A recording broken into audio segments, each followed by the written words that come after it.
제가 초등학교 때 서예반이었습니다. 별로 좀 안 어울리는 것 같죠?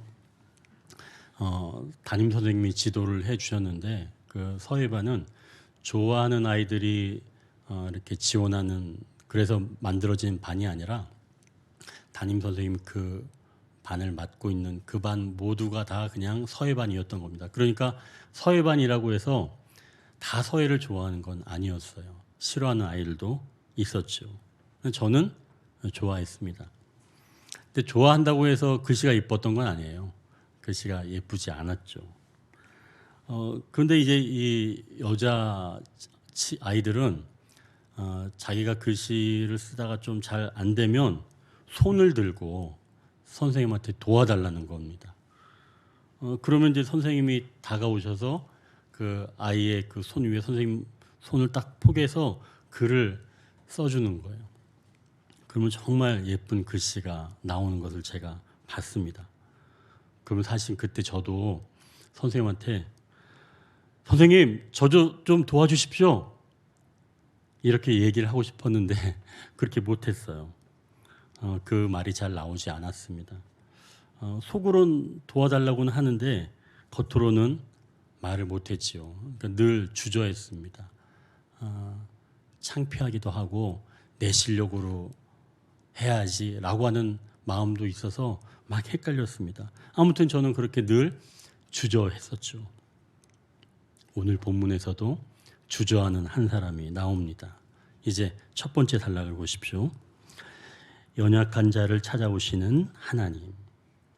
우리가 1절을 같이 읽겠습니다. 이스라엘이 모든 소유를 이끌고 떠나 부알세바에 이르러 그의 아버지 이삭의 하나님께 희생 제사를 드리니. 지난 시간에 요셉의 형제들이 애굽의 총리가 요셉이라는 사실을 알게 되었습니다. 형제들이 요셉을 애굽의 노예로 팔아버렸는데 그리고 사실은 까맣게 잊고 있었죠. 아니 죽었다고 생각을 했겠지요. 그런데 지금 이 요셉이 애굽의 총리가 된 겁니다. 그리고 이 요셉이 형제들에게 앞으로 흉년이 5년 동안은 더 지속될 것이니까 가나안 땅에 있는 모든 가족들을 데리고 아버지를 모시고 이쪽으로 와라. 내가 건사하겠다. 이렇게 지금 이야기를 한 겁니다.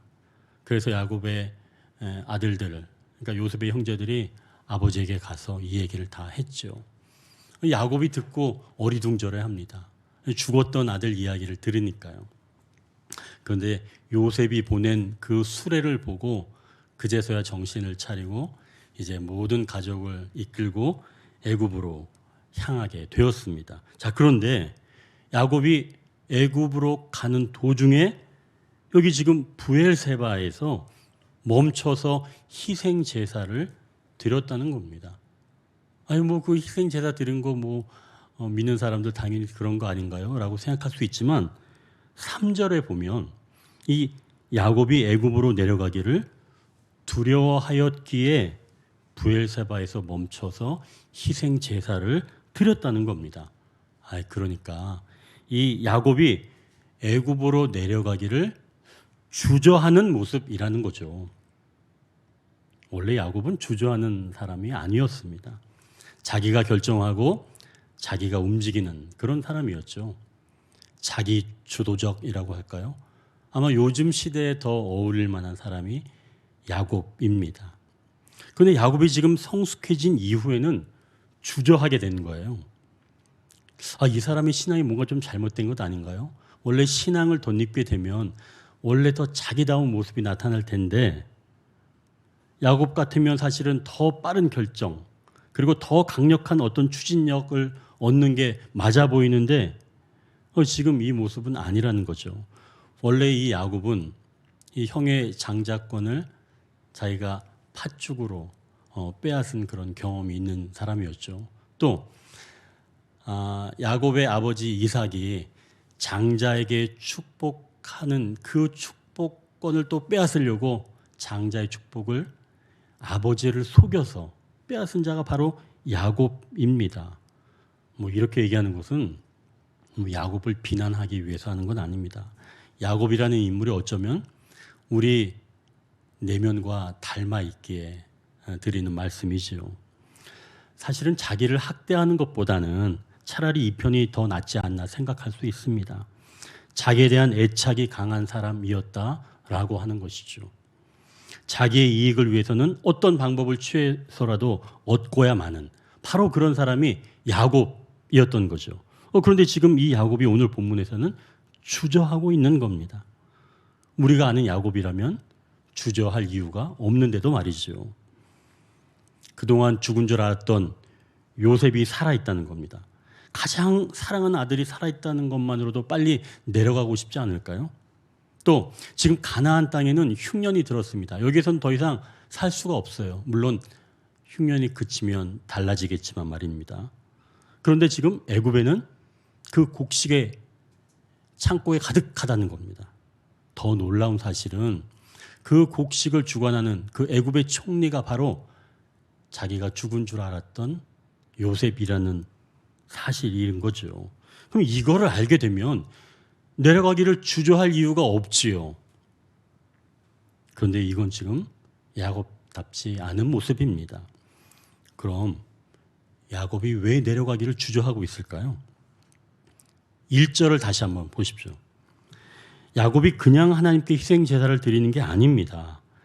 그의 아버지 이삭의 하나님께 희생 제사를 드린다고 말씀합니다. 야곱이 왜 이삭의 하나님께 희생 제사를 드릴까요?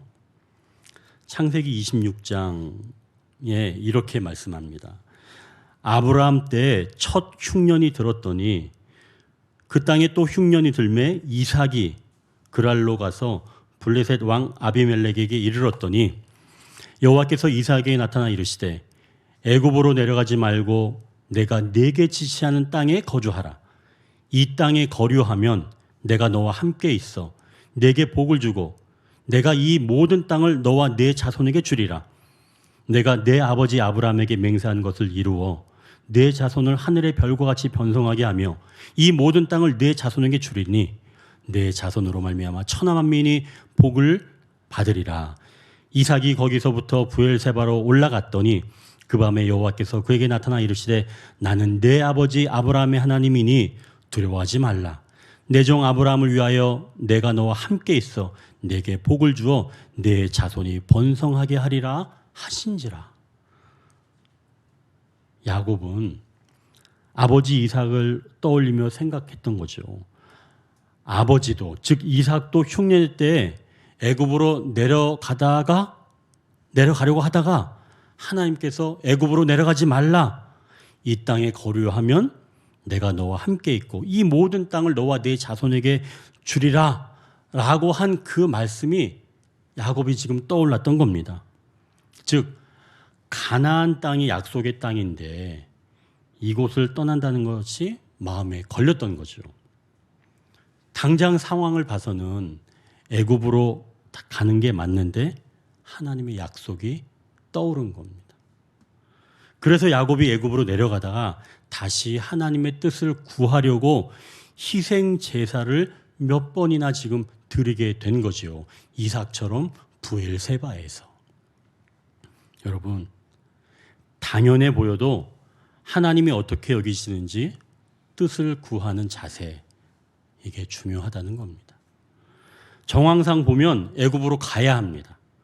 그런데도 하나님의 약속의 말씀이 떠올라서 발걸음을 멈추고 주저하는 야곱의 모습은 우리가 눈여겨봐야 하는 모습이라는 것이죠. 이렇게 주저하는 야곱에게 하나님은 어떻게 하실까요? 이제 2절을 보십시오. 그 밤에 하나님이 이상 중에 이스라엘에게 나타나 이르시되 야곱아 야곱아 하시는지라. 야곱이 이르되 내가 여기 있나이다 하매. 야곱이 희생제사를 몇 번 드렸습니다. 하나님께서 밤에 이상 중에 여기서도 여러 번 나타나셨다고 원어에서는 이야기합니다. 그리고 야곱아 야곱아 2번이나 부르십니다. 왜 이렇게 2번 이상이나 만나주시고 불러주시는지 이제 3절을 보십시오.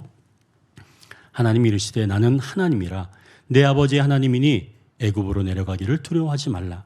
내가 거기서 너로 큰 민족을 이루게 하리라. 내 아버지의 하나님이라고 말씀합니다.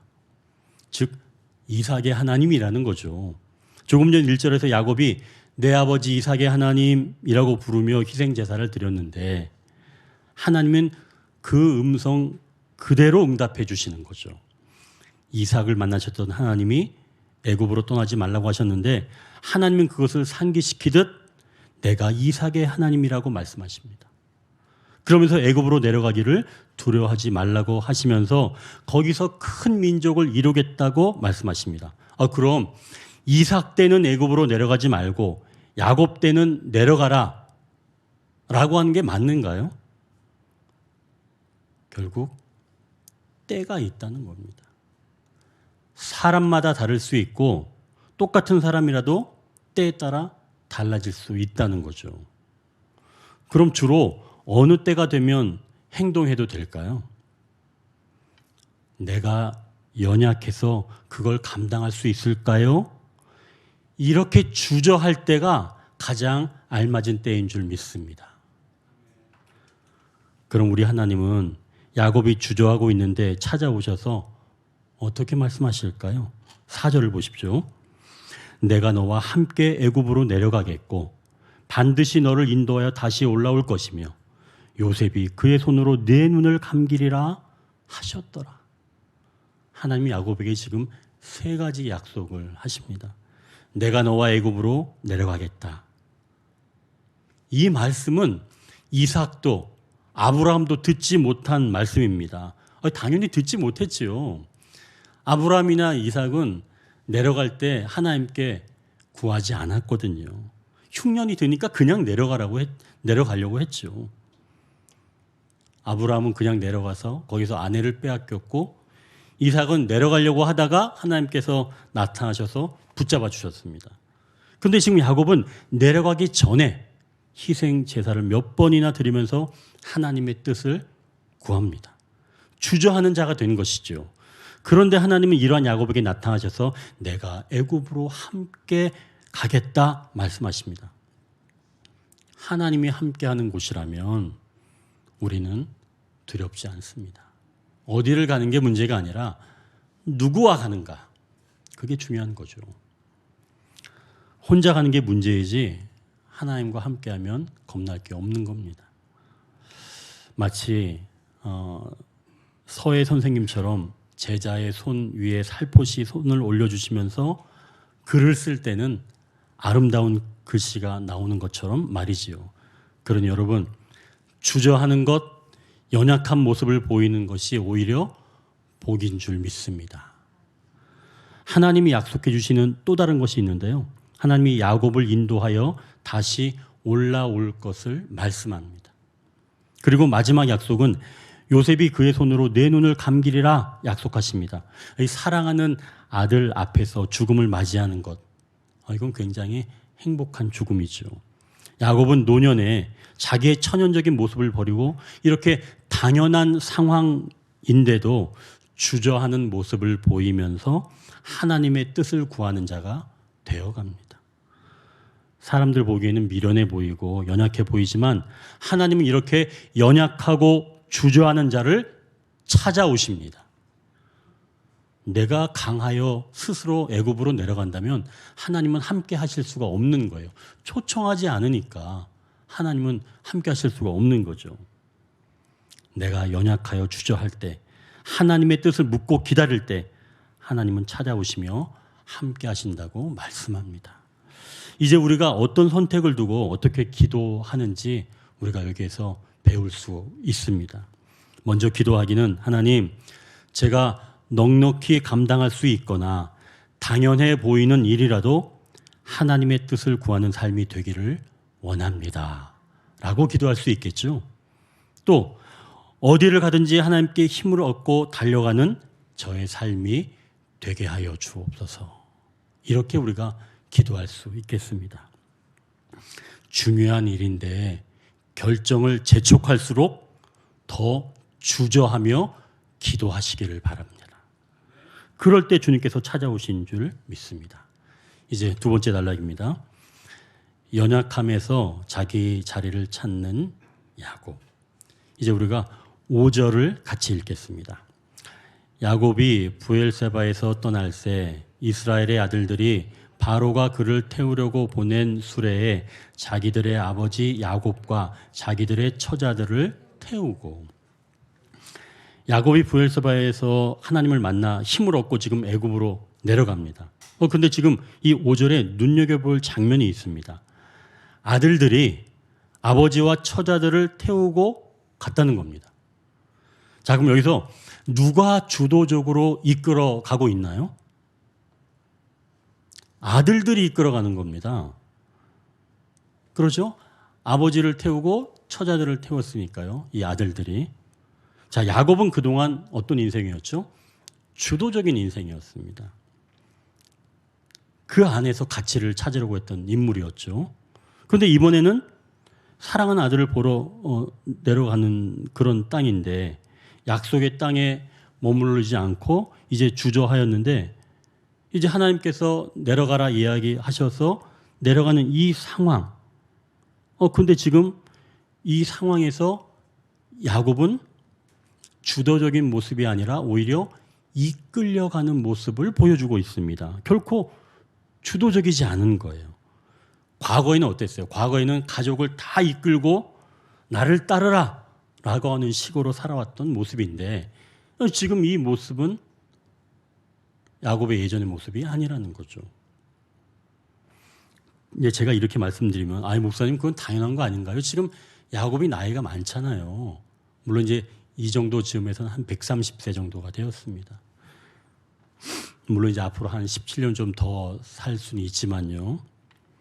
자, 그래서 혹자가 생각하기엔 야곱이 노년이 되었기 때문에 힘이 빠졌기 때문에 이제 주도적이지 않은 거겠죠 라고 생각할 수가 있습니다. 그러나 그건 노인을 이해하지 못하는 생각입니다. 폴 트루니의 인생의 계절들이라는 책에서 노인은 대부분 젊었을 때 성격을 그대로 가지고 있을 뿐 아니라 더 심화된다고 말합니다. 그러니까 자기중심적이었던 사람은 나이가 들수록 더 이기적인 사람이 되고 성품이 온화한 사람이 늙어가면 더 품이 있고 친절해지는 것을 볼 수 있다고 이 책에서 지금 이야기를 하고 있습니다. 그런데 이것은 표면적인 이야기일 뿐 또 다른 현실이 숨겨져 있다는 것도 이야기를 하고 있습니다. 이 폴 트루네가 어느 노인 환자분과 상담을 하려고 매번 만나는데 그 노인의 이 대화 내용은 현재 그가 겪고 있는 그 고통에 대한 탄식, 이것이 주된 대화 내용이었다는 거예요. 그러니까 매번 만날 때마다 힘들다는 이야기만 하니까 이 대화의 진전이 없었다는 겁니다. 그러던 어느 날 그분이 갑자기 오랜 세월 그의 양심을 괴롭혔던, 누구에게도 말하기 두려워했던, 용기가 나지 않았던 어릴 적 일들을 말하기 시작했다는 겁니다. 이후에 하나님의 용서에 관한 질문, 인생의 의미에 관한 그런 질문 등이 차례로 이어졌다고 합니다. 그러니까 노인의 그 내면에 숨겨져 있던 그런 이야기들이 본물 터지듯이 나오게 된 거죠. 그러니까 본질적인 이야기를 듣게 된 거죠. 이 폴 트루네가 그때부터 너무나 신이 났다는 겁니다. 그러면서 이러한 노인은 우리의 상상보다 훨씬 더 많다고 이 책에서 기록하고 있습니다. 그러니까 이 책에서 말하는 것은 노인의 때는 자신의 삶을 되돌아보고 그 안에서 가치를 발견하고 의미를 부여하는 일이 필요하다는 겁니다. 그러니까 야곱은 주저하는 모습, 연약한 모습일 때 하나님께서 찾아오셔서 삶을 발견하게 하시고 다시 살게 하셨습니다. 야곱은 연약함에서 자기 자리를 찾은 것이죠. 그래서 이제는 수동적으로 아들들에게 이끌리는 삶도 마다하지 않게 된 겁니다. 이끌려가는 삶이라고 해서 가치가 없는 것 아니라는 거죠. 하나님은 이렇게 이끌려가는 인생을, 이끌려가는 길을 하나님은 어떻게 평가하실까요? 7절 한번 보십시오. 이건 같이 읽겠습니다. 7절. 이와 같이 야곱이 그 아들들과 손자들과 딸들과 손녀들 곧 그의 모든 자손을 데리고 애굽으로 갔더라. 조금 전 5절에서는 야곱의 아들들이 아버지를 태우고 떠났다고 하는데 하나님은 지금 결론적으로 애굽에 내려간 이 과정을 7절에서는 야곱이 그의 아들들과 자손 모두를 데리고 내려간 것이라고 말씀합니다. 그러니까 이끌려간 게 아니라 야곱이 주도했다고 말씀하는 거예요. 아까 출발하는 모습은 야곱이 이끌려가는 그런 모습이었는데 결론적으로 이 노정은 지금 하나님이 평가하시기를 야곱이 이끌어갔다라고 평가를 하신다는 거죠. 여러분, 내가 이끌려가는 것 같지만 노년이 되어서 내가 힘이 빠져서 이끌려가는 것 같지만 이 이끌려가는 것이 이끌려가는 게 아니라 하나님은 오히려 그가 주도해 가고 있다라고 여기신다는 겁니다. 우리 노년에 들어선 우리 성도 여러분이 계시다면 이 말씀을 들으십시오. 과거처럼 내가 주도적이지도 못하고 연약하더라도 노년의 때는 내 삶의 의미를 발견하고 연약함으로도 자기 자리를 찾을 수 있다는 것을 기억하십시오. 노년이 되어 끌려가는 삶이라도 하나님은 끌려간다고 여기지 않으시고 오히려 이끌어간다고 말씀해 주십니다. 우리 주님도 십자가를 지실 때 주도적이지 않으셨습니다. 십자가는 자기 주도적으로 지는 게 아닙니다. 내가 원하는 나무를 쓰고 내가 원하는 크기로 잘라서 내가 원하는 곳에 세우는 것이 십자가가 아닙니다. 철저하게 타인의 손에 맡겨지는 것이 바로 십자가인 것이죠. 그렇다고 해서 될 대로 되라라고 하는 그런 식의 자포자기가 아닙니다. 예수님은 십자가의 사역을 통해서 하나님께서 일하신다는 믿음을 가지고 그 길을 걸어가셨습니다. 로마 병정에 의해 십자가의 그 행로를 맡기셨지만 어떤 것 하나도 흐트러지지 않았고 또 십자가의 언덕에 도착하게 하셨고 정해진 시간까지 그 피가 다 쏟아지게 하셨으며 말씀대로 그들이 예수님의 뼈를 꺾지 않도록 하셨습니다. 하나님은 연약한 자를 찾아오시며 또한 우리는 연약함에서 자기 자리를 찾게 된다고 말씀합니다. 이제 노년이 아닌 성도에게 말씀합니다. 노년에 이른 분들이 그 삶의 의미를 발견하도록 인내하며 그분들의 삶의 이야기를 우리가 들어드립시다. 매번 같은 이야기를 반복해서 별로 유익하지 않다고 생각할 수 있지만 같은 이야기를 반복하면서 이 노인들은 내면을 언제 토해낼까 기회를 엿보고 있다는 것이죠. 언젠가는 본물이 터져서 깊은 이야기들이 나오는 줄 믿습니다. 야곱처럼 그렇게 하나님을 만나 연약함의 자리에서 자기를 찾는 일을 경험하는 우리 성도들이 되시길 주님의 이름으로 축원합니다. 자, 이제 세 번째 단락입니다. 연약한 모습으로도 고센 땅에 살게 하신다고 말씀한다. 이제 우리가 28절에서 34절을 먼저 29절을 한번 같이 읽겠습니다. 29절. 요셉이 그의 수레를 갖추고 고센으로 올라가서 그의 아버지 이스라엘에게 맞으며 그에게 보이고 그의 목을 어금맞춰 안고 얼마 동안 울매. 지금 23년 만에 아버지와 아들이 지금 만나는 장면입니다. 목을 어금맞춰 안고 얼마 동안 울매라고 말씀하는데요. 이 부분 사실은 좀 언뜻 이해하기는 쉽지 않습니다. 세번역 성경에는 이렇게 이야기합니다. 제가 읽어드립니다. 요셉이 자기 아버지 이스라엘을 맞으려고 병거를 갖추어서 고센으로 갔다. 요셉이 아버지 이스라엘을 보고서 목을 껴안고 한참 울다가는 다시 꼭 껴안았다. 그러니까 요셉이 아버지 목을 껴안고 한참 울다가 잠시 떨어져서 서로 얼굴을 확인하고 다시 껴안았다는 겁니다. 시간이 많이 흘러서 연약해진 아버지 그 모습을 보고 얼마나 안타까웠겠어요. 그 시간들을 말입니다. 다시 이렇게 만난 게 굉장히 놀라운 일이죠. 이제 요셉은 아버지 가족의 이 모든 사람들을 살려야 합니다. 자, 애굽에서 어떻게 이 가족을 살릴 수 있을까요? 이제 요셉의 계획을 한번 들어보는 겁니다. 31절에서 34절까지 우리가 한 절씩 읽겠습니다.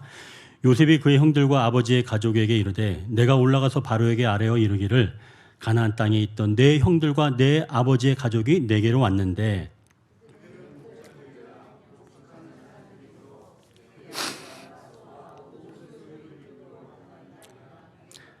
바로가 당신들을 불러서 너희의 직업이 무엇이냐 묻거든 당신들은 이르기를 주의 종들은 어렸을 때부터 지금까지 목축하는 자들이 온데 우리와 우리 선조가 다 그러하니이다 하소서.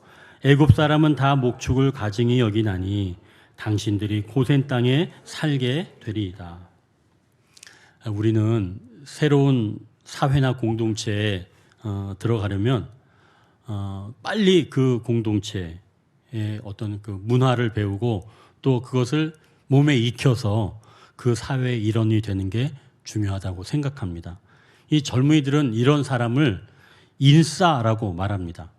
이 소속된 공동체 사람들과 잘 어울리는 사람 말이죠. 인싸. 근데 이 인싸의 반대말도 있다 그래요. 반대말 아시죠? 우리 젊은이들은 다 아싸입니다. 뭐 아싸는 아싸 좋다 그런 건 아니고요.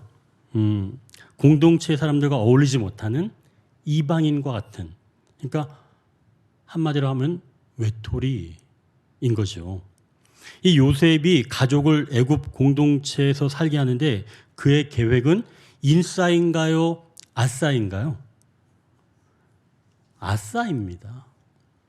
애굽 사람들과 구별되게 살아가도록 방해받지 않고, 그래서 요셉은 이들이 아싸를 선택하도록 그렇게 했던 거죠. 요셉이 말하길 애굽 왕 바로가 우리 가족을 부르면 반드시 직업을 물어볼 거라고 말합니다. 그러면 어렸을 때부터 목축하는 자들이라고 말하고 우리 선조는 다 그러합니다 라고 말하는 겁니다. 왜 그러냐면 애굽 사람은 목축업을 가증히 여긴다는 겁니다. 이 가증히 여긴다는 건 하찮게 여긴다는 거예요. 상종하지 못할 자로 여긴다는 거죠. 좀 우습고 연약해 보여야 애굽 땅에서 살 수 있다는 겁니다. 괜히 애굽 사람 흉내내면서 그들의 문화를 받아들인다고 해서 그 안에서 살 수 있는 건 아니라는 거죠. 오히려 내가 연약한 거, 보잘것없이 생각한 것들, 이런 것들이 오히려 나를 살릴 수 있다는 겁니다. 6.25 전쟁이 치열하던 1950년 어느 날 이 38선을 넘어서 남하하던 간첩들이 미군의 첩보원들에 의해서 생포되었습니다. 그러니까 이들은 이 피난민들 속에 숨어서 유엔군 그리고 우리 국군의 동향을 파악하고 또 중요한 인물을 사살하라는 그런 명령을 받은 간첩들이었습니다. 그래서 이제 이 사람들 다 잡아서 이제 전향의 의사를 묻고 전향을 거부한 사람들, 이 사람들을 이제 다 처형을 하려고 하는데 그때 유엔군 장교 한 명이 이렇게 말합니다. 혹시 이 사람들 중에 혹시 교회 나가는 사람이 있는지 한번 좀 알아보라고 통역관에게 말을 했습니다. 그러자 이제 이 간첩들이 기도하는 흉내는 내는 겁니다. 기도야 뭐 이렇게 그냥 하는 거니까요. 근데 찬송가는 못 부르는 겁니다. 그런 중에 한 간첩이 이 동료의 눈치를 보면서 손을 들고 자기가 찬송을 부르겠다고 나오는 겁니다. 그러면서 찬송을 부르기 시작했는데 그 찬송이 내 모든 시험 무거운 짐을 주 예수 앞에 아뢰이면, 이 찬송가 337장을 부르기를 시작했습니다. 그리고 그가 3절을 부르고 4절을 부르면서 막 우는 겁니다. 그 모습을 보고 통역하는 그 장교가 자초지종을 물었죠. 알고 보니까 이 사람은 교회를 나간 사람이 아니었어요. 오히려 교인들을 핍박하던 그런 사람이었습니다. 아니, 교회에도 나가지 않고 교인들을 핍박하던 사람이 어떻게 찬송가를 부를 수 있었을까요? 이야기를 들어보니까 그 부인이 기독교 가정에서 성장을 했고, 그래서 시집을 왔는데 남편 몰래 교회를 다녔던 거예요. 근데 남편이 그걸 알게 됐죠. 근데 들켰는데 이 불같은 성격의 이 남편이 부인의 머리채를 딱 끄집어 잡고 창피를 주려고 동네방네 막 다 끌고 다닌 겁니다. 그러면서 이제 막 때리고 10년 동안 구박을 했는데도 이 아내는 신앙을 놓지 않고 힘들고 지칠 때마다 이 337장 찬송을 부른 겁니다. 이 남편은 아내가 그 찬송을 부를 때마다 이 천치 같은 여자야. 아니 10년이 지나도록 그거 하나밖에 못 부르냐? 으휴. 하고 약을 올렸습니다. 하지만 10년 세월이 지나면서 어느덧 자기도 모르게 그 찬송가가 자기 입에서 술술 나오게 된 거죠. 이 부인이 남편을 위해서 기도하는 기도 제목이 있었다는 거예요. 남편이 신앙생활을 하게 돼서 목사님 되게 해달라고 이 부인이 그렇게 기도를 했다는 겁니다. 그래서 이제 6.25 전쟁이 터져서 빨리 남편 먼저 남한으로 내려가십시오. 저는 아이들 데리고 조금 뒤에 출발하겠습니다. 그러면서 이 남편 내려갔는데 그때 이 간첩들이 이 사람을 붙잡아서 너도 그냥 간첩해라. 그렇게 민간인인데 그냥 붙잡혀서 어쩔 수 없이 간첩 행렬에 합류하게 되었다는 거죠. 그런데 지금 이걸 총살 직전에 찬송을 부르라고 했는데 자기가 알고 있는 그 찬송, 부인을 구박했던 그 찬송을 불렀기에 이 사람이 사형당하지 않고 살아나게 되었습니다. 그래서 그가 찬송가 4절을 부를 때 엉엉 울었던 거죠. 이분이 남쪽으로 나중에 내려와서 신앙생활을 하고 목회자가 되었습니다. 그리고 목사가 된 그 다음 날 38선 거기 앞에 가서 그 군 당국의 협조를 얻어서 38선에 가서 한없이 눈물을 흘렸다는 이야기가 강영선의 성서 이야기 한마당 중에 나오는 이야기입니다. 연약해 보이는 바로 그것이 그 사람을 살린 거죠. 자, 이제 요셉을 보십시오. 요셉이 자기 가족들을 살리고자 자기 가족들의 직업을 말하는 겁니다. 애굽 사람들은 직업으로 사람을 평가하는 겁니다. 너희 아버지 뭐 하시냐? 그런 말을 들으면 마음이 무거워지죠. 이 좀 거창하게 보이기 위해서 유통업, 제조업, 물류업이라고 소개하고 싶은 마음이 들겠죠. 그런데 요셉은 그렇게 하지 않았습니다. 우리 아버지 형제들은 양과 소를 칩니다. 체면도 있을 텐데 자기가 총리니까. 그러나 요셉은 그렇게 체면 차리지 않았습니다. 오히려 낮아진 거죠. 자기는 애굽 총리인데 걸맞은 직업이라고 포장하지 않고 그대로 말한 겁니다. 요셉의 삶이 예수님의 삶을 보여준다라고 하는 것은 계속 우리가 나누었죠. 세상에서는 연약한 모습은 보여주지 않으려고 합니다. 연약함을 내 것으로 받아들이려고 하지도 않지요. 그러나 우리 주님은 연약한 자들과 함께 하시기 위해서 스스로 연약해지셨습니다. 가장 연약한 모습이 되셨습니다. 십자가에서 손이 박히고 발이 박히면서 가장 수동적으로 연약해지셨죠. 왜요? 연약한 우리를 보호하시려고. 그분이 우리와 함께 하시기에 우리는 연약해도 이 연약함 때문에 괴로워하지 말아야 합니다. 가진 것이 줄어들거나 힘이 조금씩 사라지거나 나이가 들거나 새로 취직하여 신입사원으로 들어가거나 연약한 자리에 있는 것을 두려워하지 마십시오. 연약한 것을 즐길 필요까지는 없을지라도 연약한 것 때문에 속상해하거나 스스로 힘들게 하지는 마십시오. 연약한 자리에서 주저하는 성도를 주님은 외면하지 아니하시고 찾아오셔서 어디든 함께 하시며 끝까지 인도하시며 사랑하는 사람의 손에서 인생을 마칠 수 있도록 도와주신다고 말씀하십니다. 연약함으로 완전하게 이루신 우리 주 예수 그리스도께서 우리에게 친히 말씀하십니다. 오늘은 곡괭이와 펜촉이라는 김명수 시인의 시로 마치겠습니다. 곡괭이와 펜촉. 그래, 그대들은 캄캄한 지하 3,000m, 산소는 희박하고 지열도 후끈하게 달아오른 사경에서 땀 흘리며 곡괭이 하나로 시커멓게 박혀있는 탄맥을 찍어내고, 그래, 나는 여기 이 방 안에 앉은뱅이 책상에 쪼그리고 앉아 밤새워 펜촉을 가다듬는다.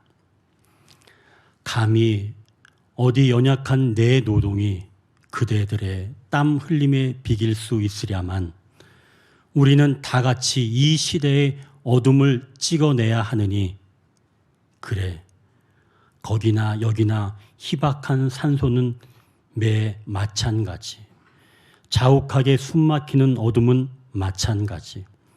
그러나 우리는 캄캄한 어둠을 타오르는 불빛으로 바꾸기 위해 다 같이 꿈꾸는 가슴들은 마찬가지. 불태워야 하리라. 불태워야 하리라. 다가오는 새해는 타오르는 해와 같이 어둠을 다 같이 불태워야 하리라. 연약한 펜촉이지만 시인의 손에 붙잡힐 때 강력한 시어가 되어 캄캄한 어둠을 불빛으로 바꾼다고 시인은 말합니다. 연약하여도 우리를 붙잡는 분에 의해 빛으로 비춰지는 줄 믿습니다. 말씀을 정리합니다. 하나님은 연약해진 그리고 주님의 뜻을 구하는 자를 찾아오십니다. 연약한 그 자리에서 자기 일을 찾는다고 말씀합니다. 연약하여 주님을 의지하는 모습이어야 이 땅에서 살아갈 수 있다고 말씀합니다. 연약해지기를 두려워하지 않는 우리 성도들이 되시길 주님의 이름으로 축원합니다. 기도하겠습니다.